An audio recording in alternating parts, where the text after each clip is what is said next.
Pero pinagtatanggal po ako, tinanggap ko naman eh. Pero wala pong due process. Yung po ang gusto kong ipaintindi rin. Pati nga po yung membership ko sa Commission on Appointments na wala namang kinalaman dito sa gawain natin sa Kongreso, tinanggal din po ako ron. Meron po bang due process?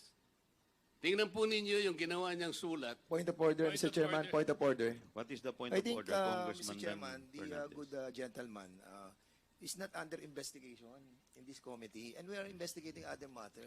If you wanted to be investigating Mr. that Chair, matter, I think, I Mr. Chairman, still this is not have the the right point floor, of order Mr. is Chair. proper. I still have the floor, Mr. what is the Marcoleta. point of I'm still- order? the point Congressman of order. Marcoleta, Motion to please wait to suspend, be Mr. recognized. Chair. 1 minute Pwede suspension po is bang declared by the pigilan chair. ng isang nagsasalita?